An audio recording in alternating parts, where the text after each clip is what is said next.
enorme estar aqui com vocês, de volta ao Miguel de Cervantes, com pessoas tão queridas. E estar nesse momento partilhando com vocês algumas questões bem próximas de nós, que é a questão do tempo de aprender e o aprender com o tempo. A Edith abordou algumas questões bastante relevantes enquanto psicopedagoga e também estarei abordando também enquanto psicopedagoga. O que eu tenho notado no meu trabalho clínico com famílias e pais em escolas é que existe realmente uma questão que a gente precisa refletir na pós-modernidade, que é a questão do tempo. Como que o tempo está sendo gerido? Qual é o tempo de aprender? Existe um tempo para aprender? Sim, existe. Para a gente andar, para a gente falar, precisa ter uma maturação do córtex. Eu tenho um tempo para aprender a andar. Todas as mães sabem disso. O apoio, o engatinhar, o apoiar, o caminhar, o tempo de falar, como que eu estruturo a frase, como eu vou formulando, como eu aprendo a escrever. Existe um tempo para isso, existe um tempo determinado pelas relações orgânicas e também pelas relações sociais. E, além disso, existe o tempo individual de cada ser humano. Existe o tempo cultural também. Cada cultura, o índio e a Yanomami tem uma questão de tempo diferente da nossa. Mas nós temos uma relação na pós-modernidade que está sendo deturpada com relação ao respeito ao desenvolvimento psicológico e físico. Então é isso que eu trago aqui para a gente estar repensando. Muito baixo. E também existe essa questão de a gente aprender com o tempo. É tão comum isso. A gente, conforme nós vamos amadurecendo, a gente aprende com o tempo. Uma das questões é a morte, né? A morte, ou o luto, ele só é aprendido e trabalhado internamente com o tempo. Não existe uma receita para se trabalhar luto, perda, morte. Só o tempo que vai amenizando ou esclarecendo essa perda. Então, é uma aprendizagem de vida também. E quanto que a gente está se permitindo a viver os lutos das nossas vidas? Tem uma situação que é colocada por um querido professor do SEDES, que é o Tomé, e que eu sempre trago esse exemplo que ele disse. Antigamente, quando morria uma pessoa, nós ficávamos de preto, não é? A gente fazia um luto religioso, um luto cultural, né? Hoje não. 2 dias depois de uma morte, nós estamos trabalhando. Como é que fica isso? Nós damos possibilidade de viver esse luto? O luto é interno. Nós precisamos desses rituais, do tempo, para poder elaborar algumas perdas. Então, a gente vai estar falando um pouco sobre isso em relação à família e à escola. Bom, nós vivemos justamente numa época de muita aceleração, de muito uso dos instrumentos, estamos usando agora a internet, o celular, a televisão, e que fazem parte do nosso cotidiano. É importante nós usarmos. E eles vieram justamente dos saberes científicos culturais, ou seja, foram criados a internet, o celular, através da escola. A escola, a universidade, a pesquisa. Então, eles vieram através desses conhecimentos. E nós usamos. A escola é responsável, segundo Vygotsky, pelo saber e desenvolvimento dos saberes científicos culturais da humanidade. Não é? Então, nós temos conteúdos de história, de matemática. Então, todos esses conteúdos nós aprendemos na escola. E a família é responsável pelo saber cotidiano. pelo desenvolvimento do saber cotidiano, o desenvolvimento da curiosidade. Será que a família permite isso? Desenvolver a curiosidade? O quanto que a criança tem, o quanto que é incentivado a descobrir como é que funciona um rádio, um celular, como é que é isso? Então a família vai favorecer o desenvolvimento do saber cotidiano e a escola do saber científico-cultural da humanidade. Agora, nós vivemos com esse uso desses instrumentos de comunicação. E nós vivemos numa era de velocidade, sobretudo de imagens, de informação, de sons.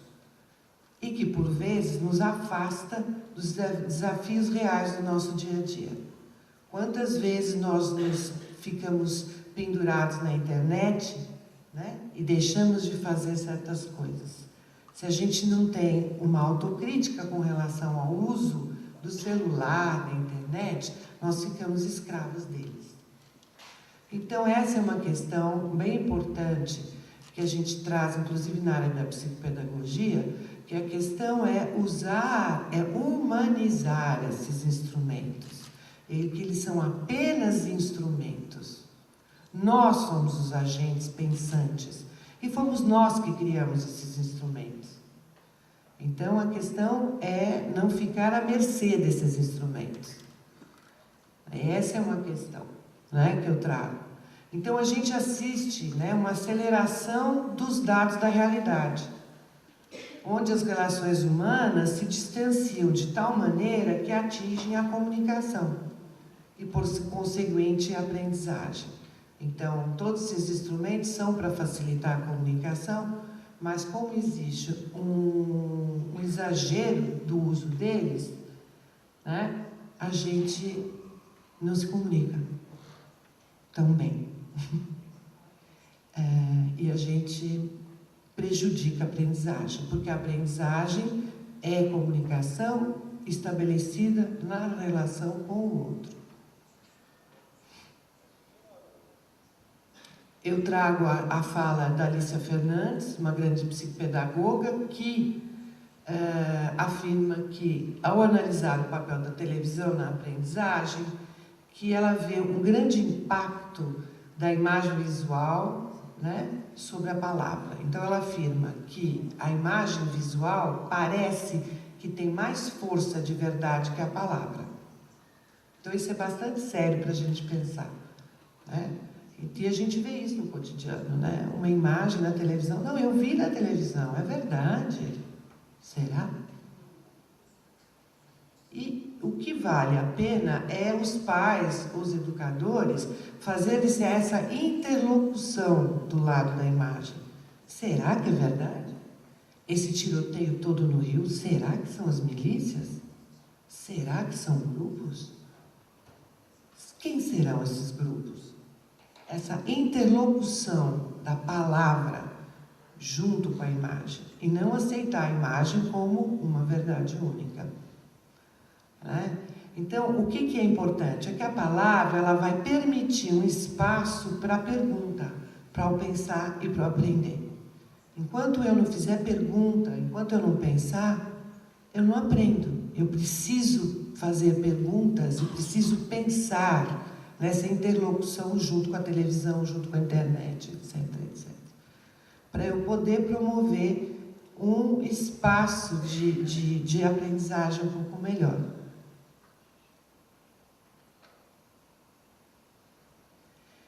Bom, existem modificações nessas construções de tempo, né, que vêm justamente desse mundo virtual e que tem influenciado as relações de aprendizagem. Então, eu tenho percebido no meu atendimento clínico que eu tive que mudar algumas coisas. Eu tive que mudar. Antigamente, eu atendia 2 vezes por semana, né, Didi? Hoje, eu atendo 1 vez por semana, porque não há espaço na vida da criança e da família. Espaço de tempo, né? Tem outros espaços que também não tem, né? Tem que pesquisar, mas não tem tempo. Eu percebi que eu faço um trabalho de atendimento psicopedagógico familiar já há alguns anos.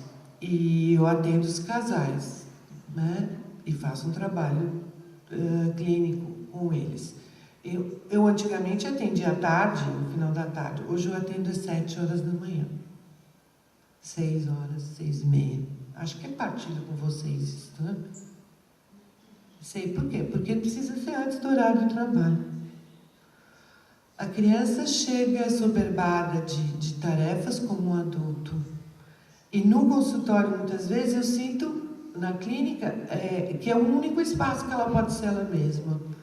Porque lá eu não exijo uma aceleração do tempo. Eu respeito o espaço dela, o momento dela, se ela quer jogar ou não, se ela quer falar ou não. E às vezes eu sinto como um espaço de alívio, né?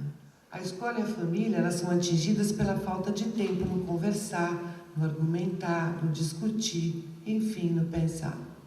Ou você mesmo trouxe. Mas eu não sei, né, da sua filhinha, eu não sei, todo mundo não sabe. Ou a lição, eu quero fazer logo para brincar.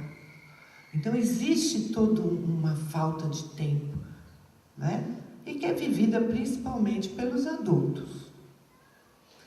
Com a perda de tempo, né, que todas nós temos, nós perdemos o tempo para sentar junto, para ouvir histórias, ou ainda para ouvir, como a Titi falou, né, e ver o outro, né, e ver os problemas de aprendizagem.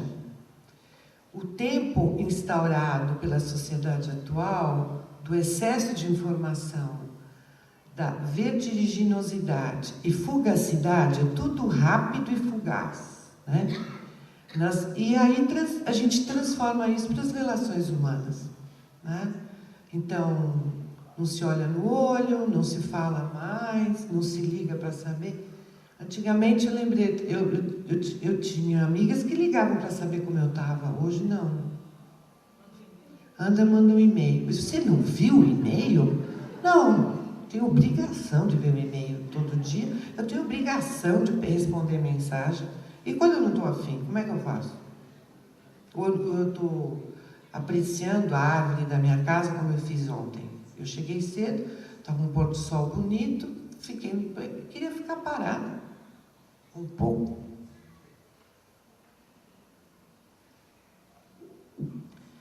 Então, existe uma demanda muito grande da rapidez, da eficácia, da eficiência,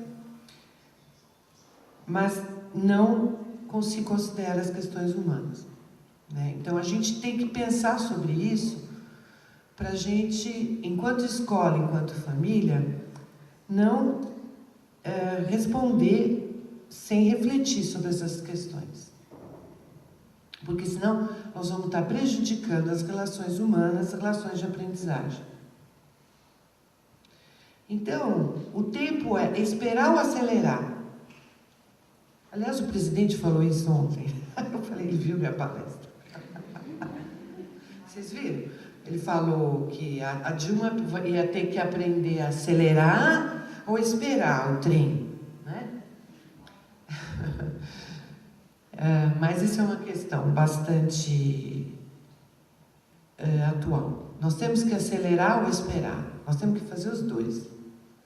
Acelerar no momento certo e aprender a esperar. Mas no momento, a gente está precisando aprender mais a esperar, a desacelerar, a escutar o outro, né? As crianças, os adolescentes, o professor, o coordenador. Precisamos esperar o outro, né? A gente precisa criar esse espaço de tempo. Parece que todos têm pressa, eu trago. Começar logo para terminar logo, para encerrar logo o dia, para dormir logo, para acordar logo e ir em frente logo. Mas para onde? Para onde? E por quê? Por que tanta urgência? Por que tanta pressa? Aí eu trago, a aprendizagem tem um tempo certo no desenvolvimento? Tem um tempo certo? Sim? Alguém determinou? Não, existe no desenvolvimento expectativas de comportamento, sim. Isso sim. Mas a aprendizagem não tem um tempo determinado, certo? E os problemas de aprendizagem? Tem um tempo de duração? Tem, gente? Eu chamo de desafios. Pois é, mas ele tem que começar e terminar assim, em um semestre você resolve? Não, não tem, né? A gente tem algumas expectativas, conforme os conhecimentos psicopedagógicos e da psicologia e da neurologia. A gente tem sim, mas não que existe uma delimitação. O atendimento psicopedagógico clínico deve atender a demandas de eficiência e eficácia do aprender? Ou a gente tem que atender às demandas do indivíduo? Os pais repensam o tempo dedicado ao ensinar e aprender dos seus filhos? Será que a gente está dando tempo para o nosso filho crescer? Será que nós estamos nos dando tempo para estar juntos? Será que a gente pode tirar a televisão da sala e almoçar junto? Será que a gente pode ficar junto sem fazer nada? Será que nós podemos deixar a criança fazer a lição de casa ou fazer com ela no tempo dela? E qual seria a prioridade familiar? Conversar ou ver televisão ou usar a internet? Qual é a prioridade que eu vou ter? Preparar os alunos para a competitividade do aprender ou para a cooperação? São valores que a gente tem que pensar, mas envolvem questão de tempo. Existe o Enem, existe a competitividade do trabalho, existe o aprimoramento da qualidade. Mas será que a gente precisa abrir mão de outras questões, como a criatividade, a cooperação e o relacionamento humano? Atender a dúvida do aluno ou pesquisar na internet? Então, eu posso atender a dúvida do aluno. Como você pensou? Como você caminhou? Ou então eu posso dizer, vai lá, procura na internet, você me traz a resposta na próxima aula. Né? São posturas que a gente tem que rever. O tempo de acelerar. Então, a Alicia Fernandes traz outras questões importantes também, né? Que essa aceleração temporal imposta pelas mudanças tecnológicas e sociais da pós-modernidade trazem uma dificuldade de manutenção da atenção, né? Das crianças e jovens com problemas de aprendizagem. Então, ela afirma, né, no livro, num capítulo que ela intitula, e eu deixei o capítulo porque ele é muito ilustrativo, a sociedade hipercinética e desatenta medica o que produz.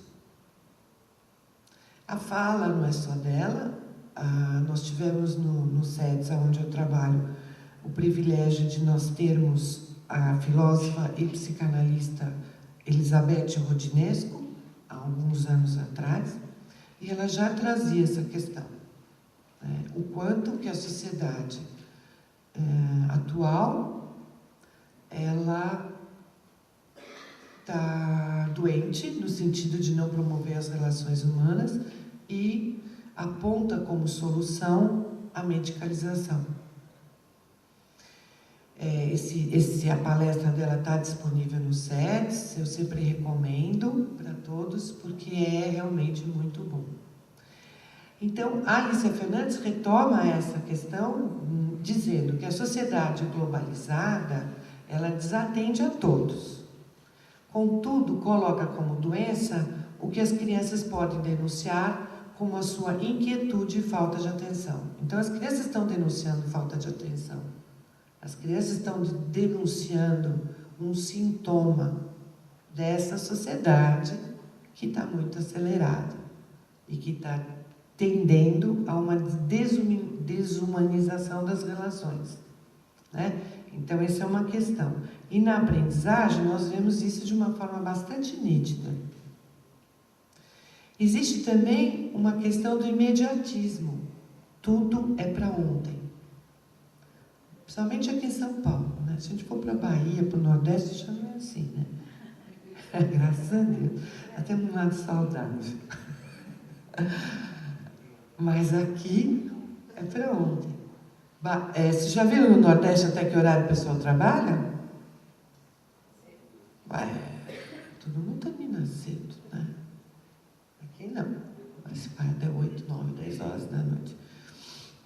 Bom, existe essa questão do imediatismo, né?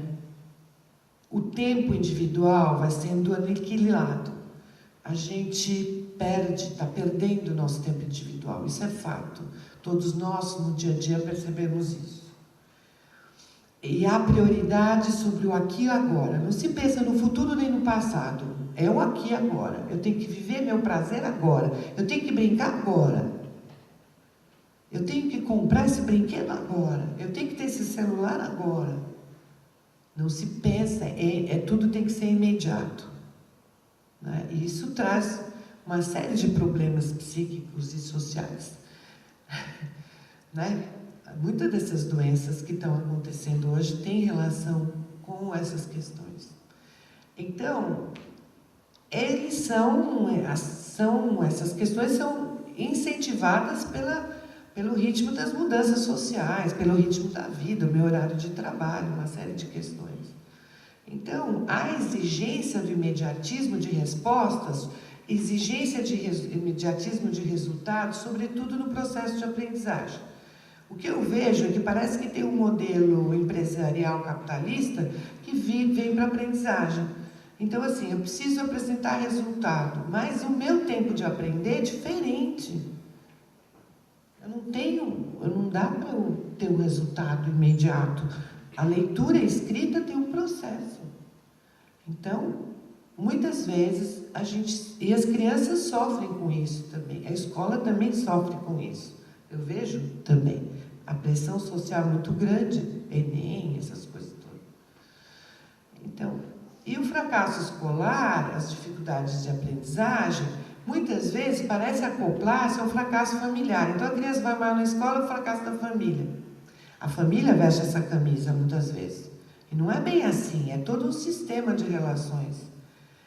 Então, parece que precisa eliminar o efeito do fracasso escolar. E aí, não se considera a causa do fracasso escolar. Por que o seu filho só gosta de uma disciplina, como o casal colocou, né? Porque a Edith colocou, precisa abrir, precisa investigar quais são as causas. Né?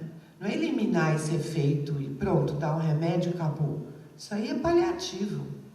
Isso aí não resolve. Os remédios, em geral, são para isso. Né? Causas são questões mais profundas, que a Edith ainda colocou. O porquê, vincular com significado, uma série de coisas, e não só eliminar. Então, essa ideia de eliminar a causa, né, não leva em consideração como o sujeito aprende, as diferenças de cada um, as singularidades do sujeito, as singularidades da família e da escola. Então, não dá para a gente unificar. A gente tem que respeitar o ritmo e o tempo de cada um, da escola, da família e do sujeito. Tempo de esperar e aprender com o outro. Então, assim, aprendizagem é espera, é o contato com a angústia, é o contato com a falta. Então, eu não sei escrever, eu levanto hipótese silábica. Eu não sei dividir, eu vou aprender. Então, aprender é entrar em contato com a dúvida, com a angústia. E quando eu tenho que entrar com dúvida, eu tenho que esperar. Eu tenho que aprender a esperar. Aprender, e eu aprendo com o outro, na relação com o outro. A Maria Rita Kell lançou esse livro, que ganhou Jabuti, inclusive, e que eu fui à palestra dela, é uma pessoa que eu admiro muito, e ela traz uma reflexão bastante interessante, e que a gente vê isso no nosso dia a dia. Ela diz que as novas gerações de mães, filhas de mulheres fruto das mudanças e conquistas do movimento feminista do Ocidente, são, no ponto de vista dela, como que desgarradas da experiência da transmissão da experiência da maternidade. Ou seja, as mães, eu faço parte dessa geração, que participaram das influências do feminismo, entraram no mercado de trabalho, mas não passam as experiências de maternidade para os filhos. Então, o que acontece? A gente vê isso, né, gente? As jovens mães não aprenderam com as mães da minha geração. Eu já sou avó também. Priorizou-se a entrada no mercado de trabalho. Maravilha, ótimo. Tivemos nossa independência financeira, tivemos nossa independência sexual com o advento da pílula concepcional, mudou a estrutura da família, mudaram as relações, mas, sobretudo, não se passa a experiência da maternidade, ou várias experiências. E a aprendizagem é estabelecida na relação com o outro. Eu vou aprender com a minha mãe, com o meu pai. Essas relações mudaram, então nós precisamos refletir sobre elas. E refletir também que a família mudou. Mudou faz tempo, faz muito tempo. A estrutura familiar, ela é flexível e plural. Essa é a afirmação dessa autora. Flexível no sentido de que uma família saudável é uma família que aceita a diferença e aceita a rotatividade de papéis. Ela, um dia eu cozinho, outro dia você cozinha, outro dia eu faço supermercado, outro dia eu lavo a louça. Não é? Outro dia eu ajudo o irmão a estudar. E há uma flexibilidade de papéis, hoje muito saudável, do marido, da mulher, nos afazeres de casa e nos comprometimentos profissionais. Então, quanto mais flexível for essa família, mais saudável ela vai ser. E mais eu vou possibilitar o desenvolvimento de uma aprendizagem saudável, né? E hoje nós temos famílias plurais também. Então, com diferentes gêneros. O IBGE passou informações bem importantes para nós, que um grande número de chefes de família são avós no Brasil. Então, nós temos estruturas diferentes. A questão não é dizer que a estrutura familiar de outrora era melhor do que hoje. Não, a questão é o que nós ganhamos e avançamos com a estrutura familiar atual. A flexibilidade, a democratização, o novo papel da mulher, né? E, antigamente, tinha seu valor, né? A estrutura rígida, onde a mulher era dona de casa, o pai provedor, né? Era uma estrutura mais autocrática e não tão democrática como hoje. Então, o que nós lidamos hoje é com a flexibilidade e as questões plurais, inclusive de gênero. Então, nós temos que ter um tempo para ser e aprender, né? Esse cenário de competitividade do mercado se faz presente na idealização do filho. Então, nós temos uma pressão muito grande para esse filho ser muito bem-sucedido. E nós idealizamos e depositamos muitas... Existe expectativa, sim. Agora, a idealização... às vezes a gente coloca muito da gente nessa idealização, né? E, em geral, não dá muito certo isso, né? O ideal está muito longe do real, muito do que meu filho é e o que ele quer ser. A pressão familiar por vezes, e a escolar, incentiva o sujeito a uma agenda de atividade semelhante à do adulto. E isso distancia ele da própria infância, da própria sua forma de ser e aprender.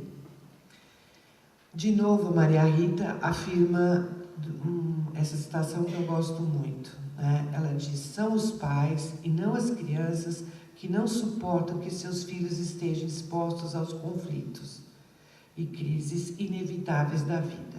Assim como não toleram a ideia de que as vicissitudes da vida subjetiva possam deixá-los para trás na corrida precoce por boas colocações no futuro. Ou seja, os pais precisam aprender a aceitar que existem crises que são inevitáveis no desenvolvimento e que nem sempre ele vai ser popular e que nem sempre ele vai ser o primeiro da classe E não é isso que não vai deixar ele mais feliz.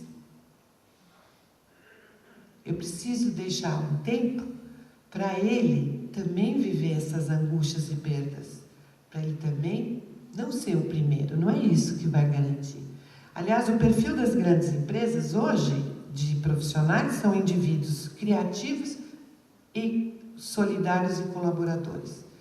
Né? Não é a competitividade só. Então ela afirma também, a Maria Rita Keown, prefere medicar o sofrimento de seus filhos de modo a reajustá-los rapidamente às exigências da vida escolar e dos ideais de vida social. Ou seja, então vamos medicar para ele se encaixar e não deixar ele viver a angústia, o sofrimento, a dúvida, né? Que é o papel dos pais também, ancorar nesses momentos. Essa é a função. E deixar eles escolherem. Aprender a ser, né, é justamente um tempo de espera e de escolha. Eu preciso aprender a escolher na minha relação de aprendizagem. Eu preciso ter um tempo de espera para também saber o que eu vou escolher. Escolher, perguntar e pensar move a circulação do conhecimento na família e na escola. Então eu pergunto, não seria o caso de promover na família possibilidades de escolhas? Escolher o cardápio, escolher que cinema nós vamos, escolher, né? E não deixar, muitas vezes, como eu já vejo no consultório, que as crianças decidam o final de semana. Nós estamos num grupo, a família é um grupo, vamos escolher juntos, vamos decidir juntos. E, logicamente, o pai e a mãe, que tem mais experiência e bom senso, vão dar o veredito daquela votação. É evidente. E não entrar, não, nós vamos no shopping comer porque eles querem. Não é bem assim. Eu acho que tem que ser uma escolha do grupo. Na escola, encontrar alternativas de participação dos alunos na escolha das atividades curriculares, recreativas e horários. Por que não possibilitar essa escolha? A escola e a família favorecer questões como: qual a sua opinião? Como você resolveria? Como você pensa? Enfim, eu acredito que é essencial a gente criar um tempo, nós que criamos o tempo, para que se possa ser vivido um tempo de espera, um tempo de dúvida, um tempo apenas de aprender a ser. E a gente respeitar esse tempo de aprender a ser de cada um. Existe um tempo também de pensar e saber próprio. Essa autora argentina também, Ravazzola, ela sugere para um modelo produtivo criativo, em que a gente desenvolva a independência, a autonomia, a aceitação das diferenças, perguntar, fazer, experimentar. Isso é muito importante. Perguntar, fazer e experimentar. Explorar. Dar o valor ao prazer e ao conhecimento, da mesma forma. Nossa, como é bom que você está aprendendo, que interessante. Me explica como é que a professora te explicou, quem está te ensinando a divisão. Nossa, que interessante que você está aprendendo no Miguel de Cervantes. Olha, que interessante isso da cultura espanhola, eu não conhecia. Mostrar-se curioso pelo conhecimento, valorizar esse conhecimento. Não o conhecimento apenas por uma questão de competitiva, mas pelo prazer de conhecer. Como é bom ser curioso, como é bom descobrir as coisas, como é interessante perguntar, incentivar isso, né? Dar o valor ao prazer e ao conhecimento, dar o valor de decidir, de pensar com saber próprio. Nossa, que bacana essa decisão que você tomou, nunca tinha pensado por aí. E quantas vezes um filho, um colega na escola tem essas opiniões, né? Então, essa autora sugere um modelo cooperativo e criativo, né? Sugere a cooperação entre sistemas sociais, escola e família. Sem cooperação, não há caminho de aprendizagem. para possibilitar as articulações e funções de suas necessidades e funções, sem que percam de vista, olha, o protagonismo de cada sujeito social. Ou seja, a escola tem sua importância e protagonismo, a família também tem sua importância e protagonismo. Cada um caminhando no seu ritmo, no seu tempo, porém, de uma forma cooperativa. É assim que eu trabalho com as escolas e com as famílias. Então, eu encerro com essa afirmação e reflexão. O tempo de aprender e o aprender com o tempo é o processo de aprender a ser. Tá bom? Muito obrigada. Vamos, diga. Fala. Assim, eu começo a ver hoje em dia muitas crianças indo para a psicopedagoga, indo para a psicóloga, e coisa que acho que assim, na minha época não existia. E não há um pouco essa pressão das escolas, assim, a criança tem que aprender, sair do primeiro ano sabendo ler, sabendo escrever.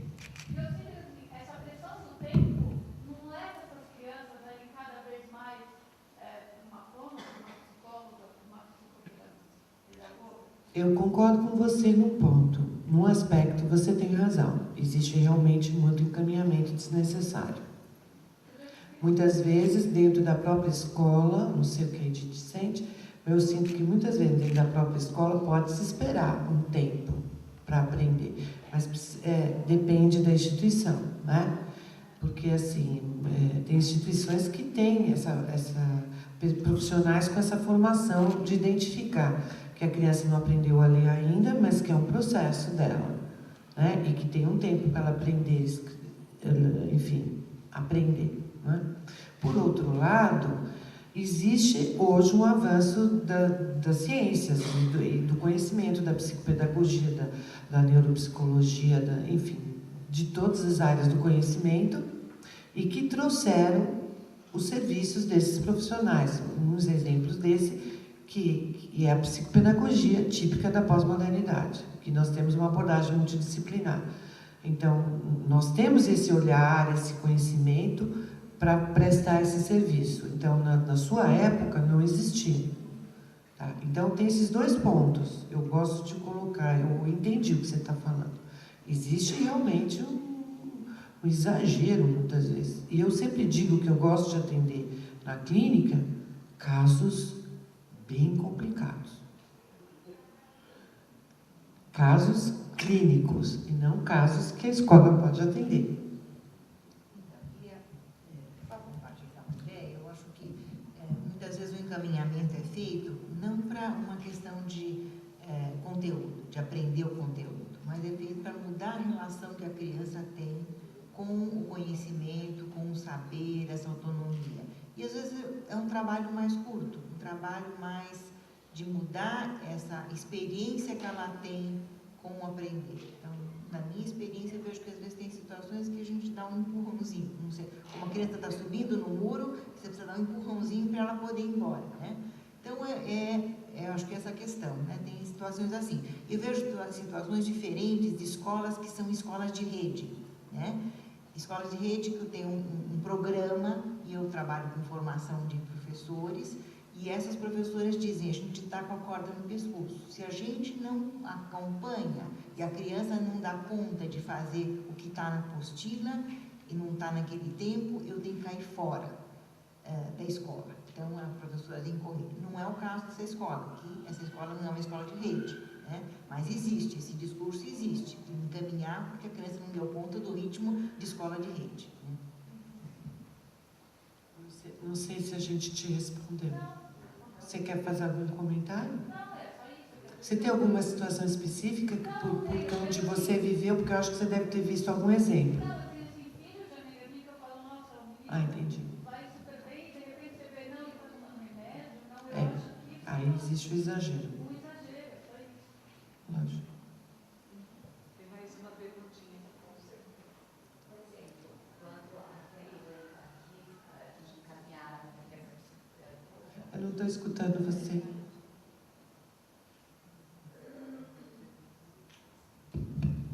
Quando a minha filha foi encaminhada para uma psicopedagoga, eu achei que ela teve um desenvolvimento maravilhoso. Ela adquiriu uma autonomia, uma independência que ela não tinha antes. Então, eu acho que, como a doutora Edith falou, ela dá um empurrãozinho para a criança deslanchar. Isso, depende do caso, né? Mas muitas vezes tem essa situação, sim.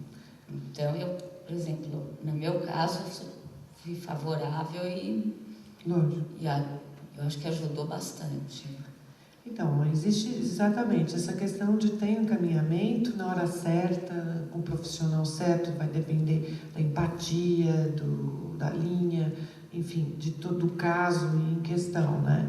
Mas existe sim uma tendência a ter um encaminhamento exagerado, não só para a área da psicopedagogia, como da fono, como na área médica também, né? E na parte da neurologia. Então, existe uma tendência grande, né? E eu participei de um simpósio junto com a Ana Maria, também estava presente, tem algumas aqui pessoas também que estavam presentes, que foi o simpósio sobre educação medicalizada, onde se colocou várias questões de reflexão a respeito disso, dessa tendência mundial. Não é só aqui no Brasil, né? A respeito da questão da patologização, né? Tudo é patologia, né? E vai um pouco em cima dessa minha fala, né? Que nem tudo é patologia, é simplesmente questão de deixar o tempo também se encarregar. Mas, por um outro lado, quando ela adquiriu essa independência, ela simplesmente achou que ela tem capacidade de fazer a lição e nos isolou. Então, ela se tranca no quarto dela, faz, e fala que cabe ao colégio corrigir, não a nós. Bom, talvez o momento dela, que idade ela tem? 8. Então, ela está aprendendo. Ela aprendeu um novo comportamento, né? Então, aí que ela está meio que ensaiando. Essa é uma outra questão. É importante a gente permitir as crianças a ensaiarem novos papéis e novos comportamentos. Ela aprendeu agora. Então, ela meio que está se isolando para aprender, para treinar essa independência. Então, muitas vezes, radicalizam mesmo, né? Como o adolescente também faz isso. Pois não. Voltando um pouco ao assunto da tecnologia, né? Aham. Isolamento com conversa com as crianças. O que eu acho assim, e o tempo de cada criança, né, para fazer contato. Meu filho, na questão, ele é uma criança que não aparenta curiosidade, não pergunta nada, nem de comunicação. E assim, chega, vai no videogame, ou então não tem uma facilidade para expor tantos sentimentos quanto tudo que acontece aqui. Porque quando é questionado, fala, eu não faço nada na escola. Eu vejo, vamos tirar a escola. Que idade ele tem? A escola para ele é o mundo dele, né? Então eu não quero muito invadir essa questão. Agora, a questão de perguntar e de conversar é um treino em casa. Mas tem as coisas pessoais dele, porque não tem outros problemas que ele é muito intrínseco, eu acho que ele é muito emocional. Não consigo nem, tirar a rolha. Sim. Assim, até que ponto eu não posso ficar tirando isso dele, porque ele não está preparado para isso. Tirar o quê? As informações dele, entendeu? Do que ele, vamos supor, ele tem problemas da parte sectoriana, da parte, outras partes internas dele. Filho, mas vamos conversar um pouquinho o que está acontecendo, não sai nada. Não sai. De repente, não é a hora dele Não. de se comunicar. Exatamente. Então, eu tenho que esperar. Isso. E tem outra... Se não vir, Vai vir. Vai vir. Eu tenho uma outra questão. Não veio ainda. Ele está... Percebeu a idade? Você viu? Mas, então, tem a faixa etária, tem uma questão de desenvolvimento. Também tem uma dica que eu gosto de dar para os pais. É você dar o padrão também. Você também dizer, puxa, hoje eu estava assim, me senti meio incomodada com aquilo lá que sua tia falou, com aquela situação. Estou meio aborrecida hoje. Você também dá o padrão que você exprime seus sentimentos. E você também dá o padrão. Então você fez assim é porque é isso. Se você dá esse padrão de mostrar seus sentimentos, ou se você dá um padrão de, tudo bem, você não quer falar, tudo bem, na hora que você quiser eu tô aqui. Eu tô aqui. E só. Porque vai chegar uma hora que ele vai falar para você. Ou com você, ou com seu marido. Ele fala com seu marido? Não tem essa. Tá. Mas aí precisa abrir um pouquinho da brecha que o papai precisa abrir também. Principalmente menino nessa faixa etária. Tá bom? Na realidade, a minha questão é o estilo de vida moderno de todo mundo, ele pressiona demais a questão do tempo. Então é um pouco relativo. Agora, existe alguma idade, algum momento, alguma forma de nós prepararmos os nossos filhos para essa pressão de tempo que ele vai ser cobrado na escola, no trabalho, na faculdade? Sim, primeiro é a gente lidando bem com isso. É que nem um pouco acoplado com a questão que eu te falei. Nós passamos um padrão na estrutura familiar que a gente pode lidar com o tempo e sabe lidar, né? Então, eu tenho que responder e-mail todo dia? Na minha profissão, não. Eu preciso me subjugar a isso? Eu tenho que sair correndo todo dia para trabalhar, para a escola? Não. Eu posso sentar junto na mesa e conversar? No jantar? Eu estou te dando um exemplo bem concreto. Eu estou criando, na minha estrutura familiar, antídotos ou fórmulas de que quem gere o tempo e prioriza o tempo sou eu, em cima dos valores da minha família. E aprender a lidar. É para competir, vamos competir. Eu estou num jogo, numa estrutura familiar, eu vou competir. Eu tenho que ensinar a ser competitivo. Mas também eu tenho que ensinar a ser cooperador. Se apropriar do tempo. E se apropriar do tempo. Sou eu dona da minha vida. Ou não sou? Dizem. Mas eu tenho que regular um tempo com o outro, não é? Então eu tenho que interromper porque agora nós vamos fazer intervalo. Obrigada. Eu queria dar então